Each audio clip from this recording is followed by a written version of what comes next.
Welcome back to part 3 of our conversation with Liberal MP Craig Kelly. When we finished off in the last conversation, Craig, we were talking about the lockdowns and the effect it was having on people emotionally, mentally, certainly financially, with businesses being closed down. Do you think that Daniel Andrews is a political criminal? Well, it's interesting that you say that. Other than political, Victoria has some very unique industrial manslaughter laws that went through with great controversy because these laws are written very broadly, and they were done basically to punish the big bosses. So if you were running a company or a director of a company and an employee died, whether or not it was your fault or whether or not you actually could have done something to prevent that, you can actually be criminally liable and subject to 25 years in jail. And that's unique in Victoria. I don't think there's anything else in the world that's like this. Now, there's been some legal commentary thinking that Andrews could be hoisted upon his own petard here, that he could actually be caught by those laws. Because remember, in Victoria, 90% of the deaths, the COVID deaths in this country, occurred in Victoria. And a lot of them occurred because they had what was a quarantine, sort of returned travellers coming back from overseas. They were in hotel quarantine. Instead of having the police or the Australian Federal Police or some of the armed forces to help, sort of look after those hotels, they gave this contract, a $30 million contract, to a company that firstly wasn't even an approved supplier with the Victorian government. Secondly, wasn't even based in Victoria. Thirdly, had no track record of doing things. And it was given to them, it appeared, without a tender. So there's an awful lot of questions about that. And these people were found to have operated completely incompetently. There were stories of the security guards sleep, the people that were meant to be in quarantine, just a complete and utter debacle.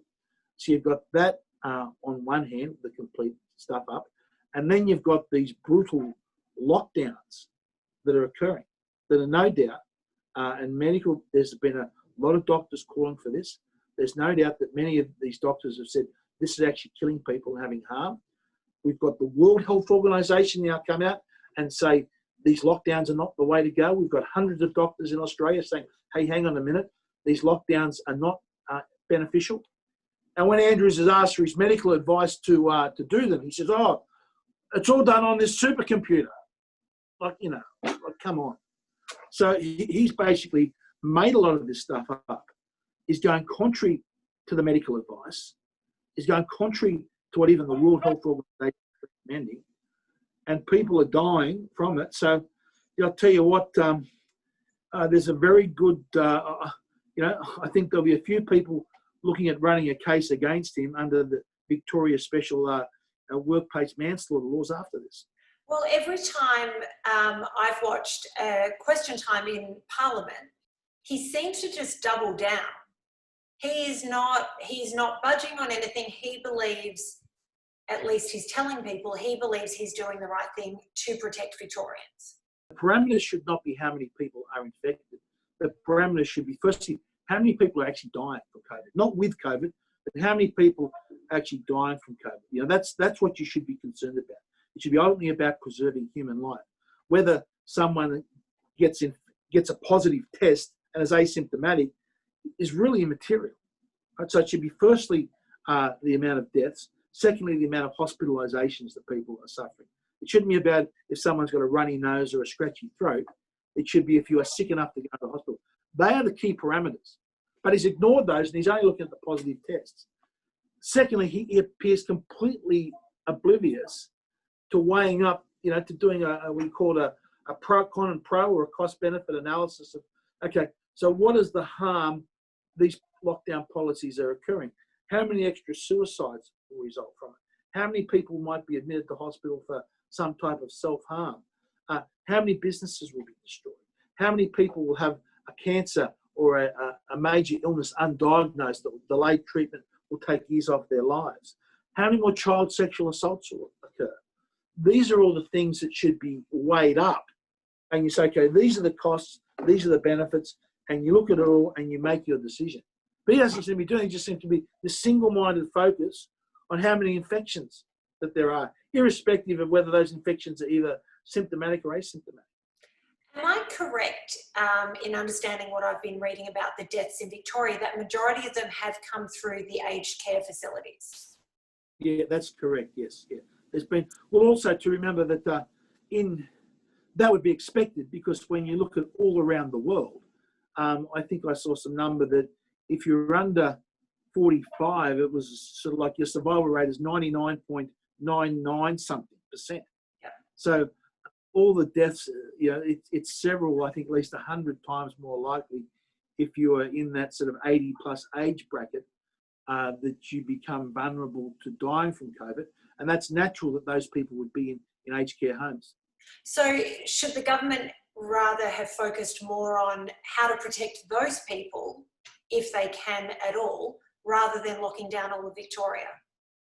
I think absolutely. I think if you read some of the history on how different pandemics have been treated over time, I don't think ever that they've decided to lock down the healthy, it should be, or quarantine the healthy. It's always been about looking at who is vulnerable, protecting those. People that actually are infectious, yes, you quarantine those people. But the approach that we are taking, I think, is almost unique in history as treating a pandemic. And look, if this was a rerun of the Spanish flu or the Black Death, those methods I think would be very appropriate. But when you compare COVID to say the Spanish flu, now, well, we've had 1 million deaths around the world from COVID. The Spanish flu, when I think the population was a third of what it was today, was 50 million. And not only that, the Spanish flu, they said it took out people in there. I think the average age was 30 or mid-30s or something. I saw the other day, said the average life lost because of the Spanish flu, people lost, again, when life expectancies were much lower then, that it was sort of something like about 15 years was the average for everyone that died. The average number of years that were lost through life expectancy was 15 years. As we're in COVID, the average life expectancy is 1 year. So if you're looking to compare the difference, you've got, firstly, it's 50 times more deaths, 3 times the population, that's 150 times, and then at least 10 times more loss. You're looking at something like 1,500 times more deadly or more damaging was the Spanish flu compared to the COVID. I did read that the death rate of the Spanish flu was 33%. So, I mean, that's a huge disparity from where COVID is. And remember too, there's no certainty that we won't get sometime in the next 100 years, another version of the Spanish flu. No certainty whatsoever. In fact, we are in a way very lucky that this outbreak of COVID is, compared to previous infections throughout history, has such a small case fatality rate, and is nothing like, I said, the Spanish flu or the Black Plague that previous generations have had to deal with. Now, there are a lot of people that support Dan Andrews, and they're very scared. They're scared of losing loved ones. They're scared of catching coronavirus themselves. Do you think that's warranted, or is there a fear-based campaign being run by the media? What's going on? Oh, firstly, there's definitely been the media have definitely run a scare campaign on this. And the problem that you have when people get scared, or when you run a scare campaign, there's a lot of, I understand, psychological studies on this that show if you can be scared, you often lose your ability to think through things rationally. And I think that is what has happened in Victoria. You've got a part of that. You've got people terrified. I'm going to catch the virus and die, so therefore, I want Dan to lock everyone down and I stand with him. I think there's definitely also a bit of Stockholm syndrome there as well. That if you've been subject to such a brutal lockdown for such a long period of time, that you sympathise with the person that's basically imprisoning you. I think that's a case there as well. And also remember that Victoria is a very unionised state as well. So a lot of people hold their positions of power through the effect that there's a Labor government in there. And at the moment, they're very happy because they're all being paid 100% of their wages. They've been given a recent pay increase. If you, instead of having to get up in the morning and jump on get showered and shaved or the girls put their makeup on and get on a train and go into the city and do a day's work and turn, you're able to sort of stay at home and just log in on your computer. That makes your working life a lot easier. So a lot of people have actually, are probably enjoying this lockdown period.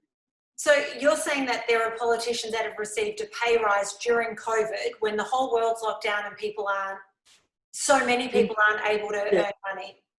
In Victoria, they're all given a substantial pay rise. And another thing too that, a policy that I'm part of the government put forward, we had a policy which was called Job Keeper.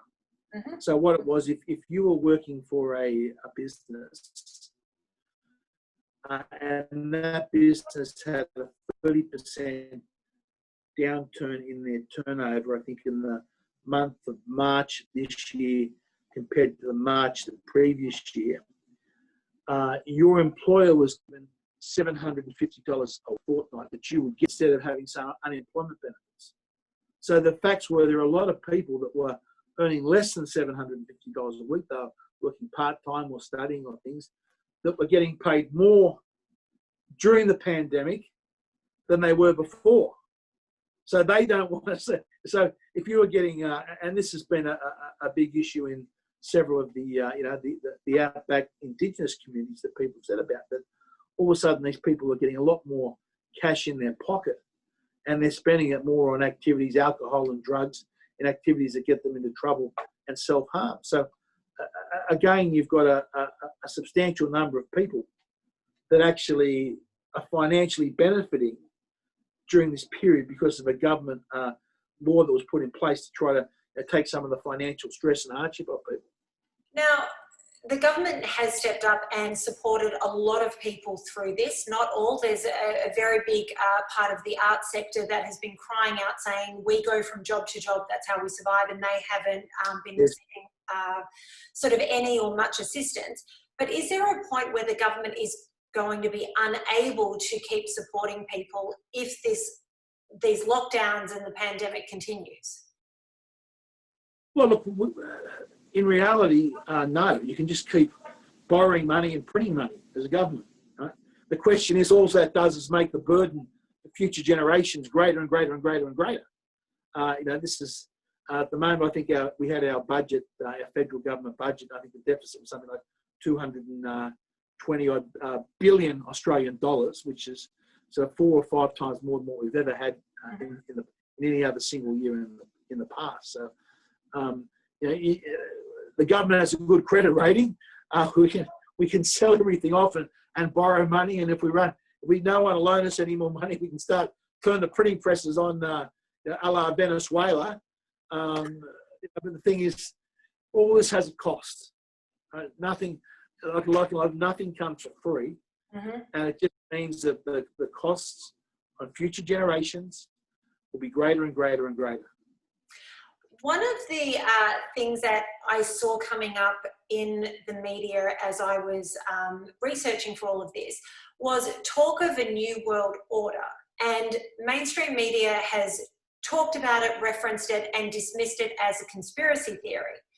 But in researching all the different vaccines in different states here in the US and countries that are talking about coronavirus and lockdowns, more and more of these leaders are talking about a new world order. So is this a conspiracy theory, or is it something that's actually real, that people like Klaus Schwab was one of them? Yes. Is it what they're actually trying to put into place? Well, that's right. Don't take anyone that's a conspiracy theory or whispering this. You've got the World Economic Forum, the guy was this Schwab character. Chief of the World Economic Forum, openly say, he doesn't use the words New World Order, He says the Great Reset. So it's just more, he just changed the words. It's the Great Reset, also known as the New World Order. It's there in their own language. That's what these people are saying. And when you look at what they want, all of it is more power to the bureaucrats. All of it is less individual freedoms, less individual liberties, more decisions taken out of the hands of democratic elected governments and handed to some giant bureaucracy over in Brussels or in Zurich or somewhere. So in their own words, these guys are saying it in their own words. It's no conspiracy. It's there in front of everyone's eyes. The other thing that I noticed was in talking about the New World Order or One World Government, however you want to word it, they have started talking about, again quite openly, lockdowns for climate reasons because of climate change and all of that. I was listening to that and I sat back and thought, are they just trying to get people's heads around, right, you've been locked down once, you can do it, and getting them ready to say, well, we're going to do this again because we can. Okay, we're here on the 13th of October down here in Australia today, which is Tuesday, the 13th of October. So we're different timelines and international datelines. Today is what the United Nations officially called the International Day of Disaster Risk Management or something like that. And the United Nations put out a report last night, which came out this morning, Sydney time. And they said, climate disasters are getting much worse over the last 20 years. Right? The data in the report shows the exact opposite. The United Nations are lying through their teeth in this report. The data shows over the last 20 years that there has been a decline in the number of weather disasters. It shows there's been a decline in the number of deaths over the last 20 years. And it shows, and if you look at the insurance data, as a percentage of GDP, there's also been a decline in the insurance costs of weather-related disasters as a percentage of GDP. So all those three parameters are showing a decline, and yet we've got the world, through the United Nations, telling absolute lies today.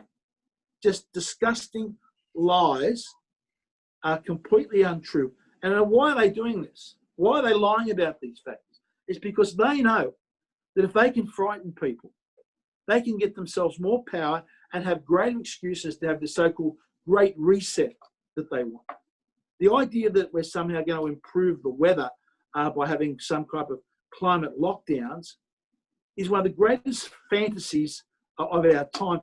And yet, you've got billions of people around the world that believe this nonsense. Well, that was going to be my question or my statement to everything that you were saying. Coming up through school, we are taught about climate change. The world is getting warmer, and if it gets even 1 degree or 2 degrees warmer, the planet's in trouble. And you're saying the exact opposite. Well, no. No one argues that there's been warming since the Little Ice Age. Right? Now, you go back before the 1850s, you look at the history of the world and you read the books and the studies, and there was a significant ice age from about 1650 to about the mid-1800s, known as the Little Ice Age. And we are far better off today with a slightly warmer climate. The climate we have today is far better off. We are far safer than what it was during the period of the Little Ice Age. So thank goodness that we've had some warming since that Little Ice Age period. That has actually been good and beneficial for society. Now, the question is, what's caused that warming over the past couple of years? What the relationship of carbon dioxide is. Secondly, if there is a relationship, which there's a lot of questions about, what can we do about it? And what's the ideal level of carbon dioxide in the atmosphere? And what is the ideal world temperature? And when you go through all these things, the idea that we can somehow improve improve the weather, and avoid bad weather by limiting the number of coal-fired power stations we get, I think there's again a lot of highly qualified experts in this field that say it's a complete and utter nonsense. Okay, so my question to you would be, I understand everything you're saying in terms of climate change and sort of being a denier in that respect, or disagreeing with what the United Nations are saying. But on the other side of that, do you agree that we need to take care of the planet in terms of stop logging all the forests and all of that? Okay. You know, the Amazon burning. Absolutely, we've got to take. You've got to make sure you distinguish and differentiate between the two.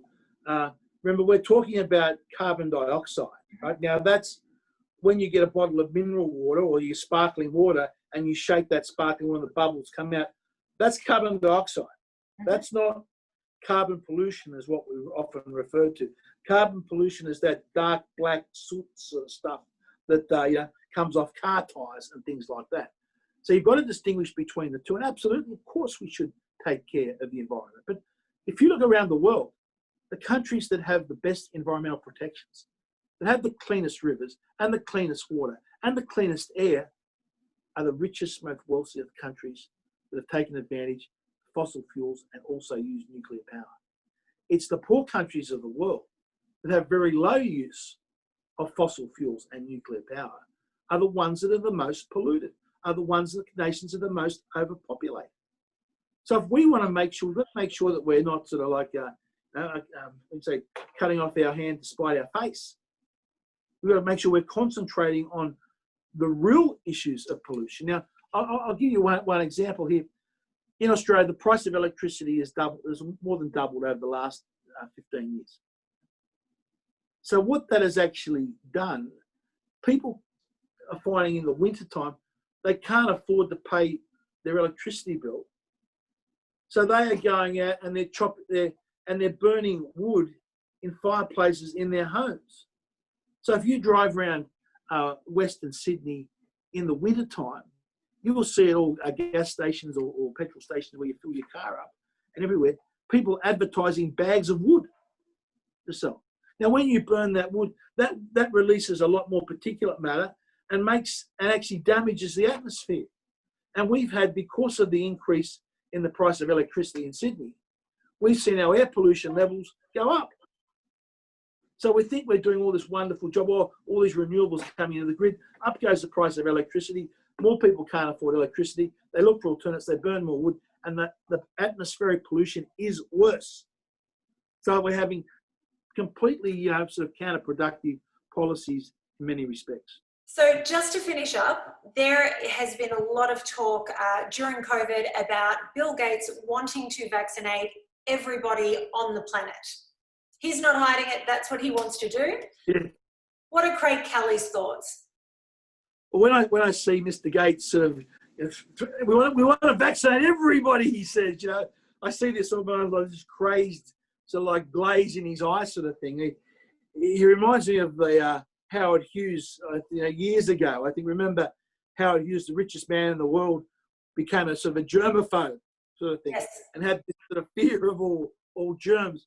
Maybe Mr. Gates is suffering from the same syndrome that Howard Hughes did, where he has this fear of germs and wants everyone vaccinated to keep himself safe. Look, it's vaccines have their place, but the real danger is that if you aggressively promote vaccines for something like COVID, that something looks like having a case fatality rate, an infection fatality rate of maybe 1.3%, 1.4%, so the last numbers I've seen, you're going to turn a lot of people off all vaccines altogether. Right now, so the vaccines that are actually benefiting society at the moment, benefiting the world, you are going to do long-term damage to people's trust in those vaccines if you go around pushing for mandatory vaccines for something like COVID with such a low case fatality rate. Yes, as I said, if this was a rerun of the bubonic plague, compulsory vaccines, could be the way to go if you can come up with a safe vaccine. But the idea just seems to me to be, and I don't see, how is a country like Sweden that has said we're going to solve this with herd immunity, how are you going to convince a country like Sweden that now they should now all line up and be vaccinated? I just don't see the population of the world just sort of willfully, rolling up like sheep to be vaccinated. I just don't see that happening. I think that people are too well informed. There's too many sources of information that people can read. So hang on a minute, let's just see how this goes. I don't want to be the first to be. I'm not going to be the first one to be vaccinated. I'll let someone else do it and see what happens. I think that is a perfect place to leave our conversation. Craig Kelly, thank you so much for taking the time out of your day to join us on The Informer. Hope to speak to you again soon. Great to be with you. I enjoyed it very much too. Thanks.